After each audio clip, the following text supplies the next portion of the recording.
Welcome to the deep dive. Really glad you could join us today. We're attempting something pretty ambitious here, We really are. trying to cover thousands of years of history. I mean, one of the world's oldest, most influential civilizations, China. Exactly. It's a huge topic. Our mission really is to give you a solid foundation. We're looking at China from, well, its legendary roots right up to today. Yeah, and we've sifted through a lot of material. A lot of material. The idea is to pull out the key moments, the big patterns, maybe some surprising facts to help you get a handle on this incredibly complex nation. Think of it as your fast track to getting up to speed on China. We want to show how that deep past really shapes its present.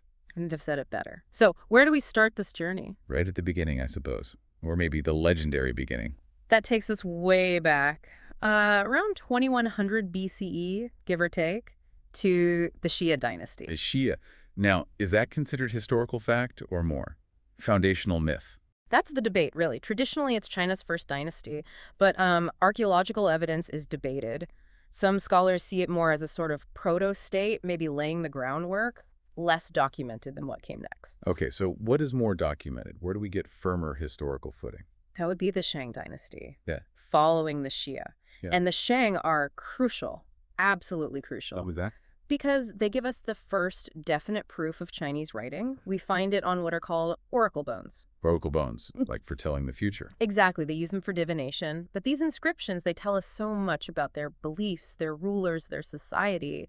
And it's not just writing. Their bronze work was incredibly sophisticated, shows a really organized state. So writing, complex art, foundations being laid. What builds on that? Next up is the Zhou dynasty. And the Zhou are just astonishing for how long they lasted. How long are we talking? Roughly 1046 down to 256 BCE. I mean, centuries upon centuries. Wow. And critically, during the Zhou, we see the emergence of this really pivotal idea, the mandate of heaven. Ah, the divine right to rule. Sort of, but with a twist. It wasn't automatic. The idea was that heaven granted the right to rule, but only to a just and virtuous ruler. So if a ruler became corrupt or incompetent? They could lose the mandate, Yeah. and that gave legitimacy to rebellion, to overthrowing them and starting a new dynasty. It created this powerful cycle in Chinese history. That makes so much sense. Yeah. You can see how that idea would shape things for literally thousands of years. But even the Zhou didn't last forever. Things fell apart eventually. They did. The later Zhou period weakened, leading into the Warring States period, just chaos and fragmentation, different states battling it out. Sounds intense. How did China pull itself back together from that? Through force, basically. The Qin state eventually conquered all the others, and in 221 BCE, its leader declared himself Qin Shi Huang, the first emperor The unifier. and standardizer. His reign was actually quite short, but the impact was immense. He centralized power, standardized weights, measures, currency, even script. Huge for administration and trade. And the Great Wall? Wasn't that him too? He started connecting existing walls, yeah. The first major version of it. It was a brutal regime in many ways, but it forged the template for the centralized Chinese empire. Incredible legacy for, what, about 15 years? Something like that, but it set the stage. And after that intensity, we get the Han Dynasty, often called a golden age, right? Definitely. The Han followed the Qin, kept the unified structure, but eased up on the harshness. And that allowed culture and innovation to just explode. So more than just inventing paper and opening the Silk Road, those are pretty big deals. Oh, huge deals. Paper changed everything for knowledge and bureaucracy.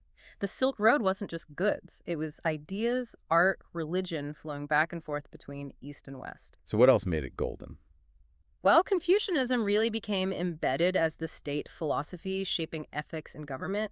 Art, science, medicine, they all flourished. It really solidified much of what we think of as traditional Chinese culture. A high point then. But history keeps moving. Mm. What happened after the Han? Did that unity hold? Not permanently.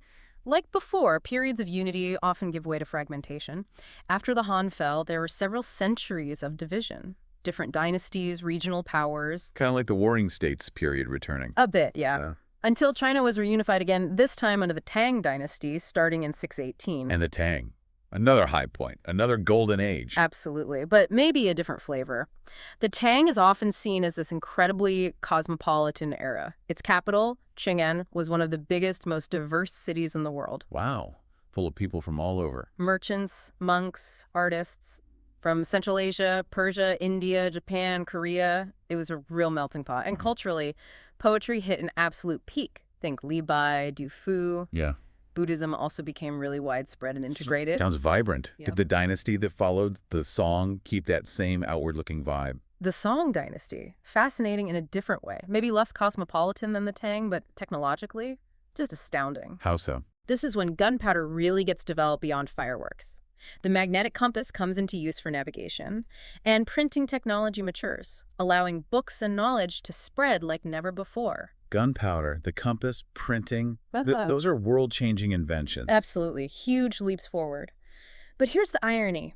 Despite all that incredible innovation, the Song constantly struggled militarily, especially against nomadic groups from the north. So brilliant internally, but vulnerable externally. Kind of sums it up.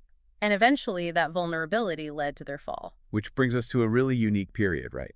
Foreign rule. Exactly. The Mongols, they conquered the Song, and Kublai Khan, Genghis Khan's grandson, established the Yuan dynasty. So China was ruled by Mongols. How did that work? It was complex. A nomadic people ruling a vast ancient agrarian empire. There was cultural exchange, but also tension.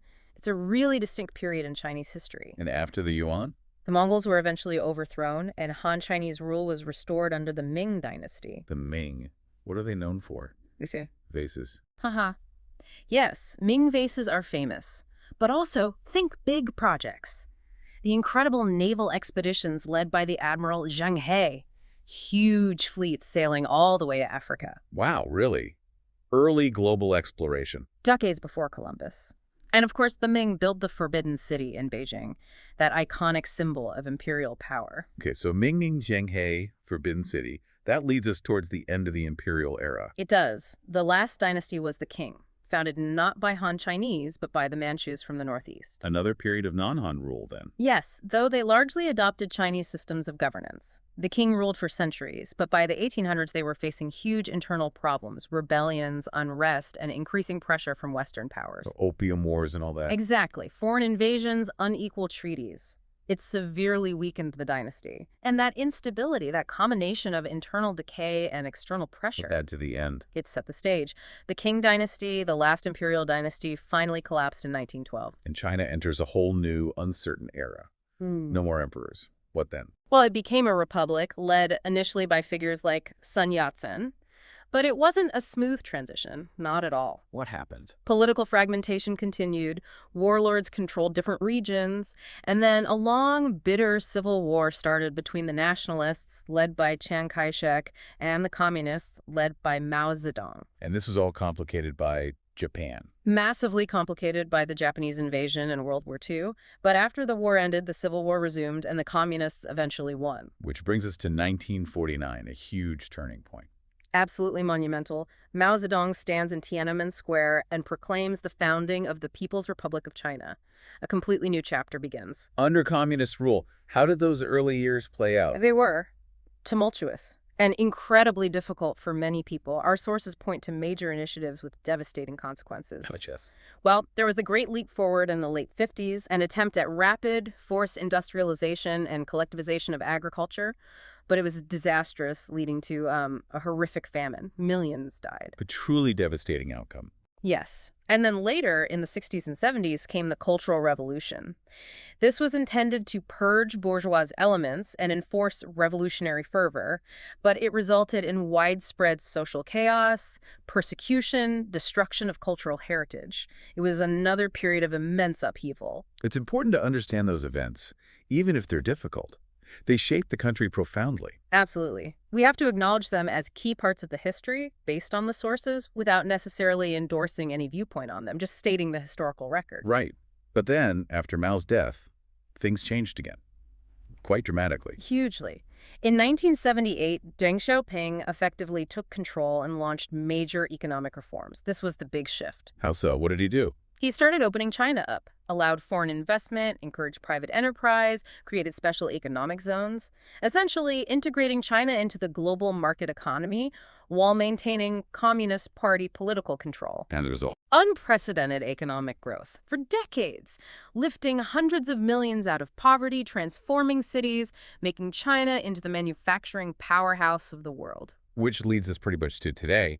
China as this global superpower, economically massive, technologically advanced, diplomatically influential. While still being governed by the Communist Party, it's this really unique, complex mix you see today. Ancient traditions layered with revolutionary history and hyper-modern capitalism, all coexisting somehow. That's a great way to put it. And that's really the key takeaway, isn't it? China's history isn't just one event after another. It's this continuous flow, this evolution with recurring themes: unity, division, innovation, challenges, this strong state. And you can't understand China now without understanding where it's come from. Not at all. Its present is so deeply woven from the threads of its past.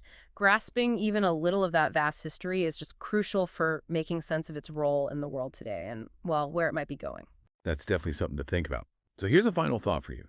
Building on everything we've covered, given this incredibly long history cycles of huge internal change, periods of opening up, periods of closing off, adapting foreign ideas, reasserting tradition, how might these deep patterns play out in the future? Especially with this unique blend China has right now. Ancient roots, socialist governance, and massive global economic power. What could that mean for innovation, for diplomacy, for the world stage in the decades ahead? Something to ponder.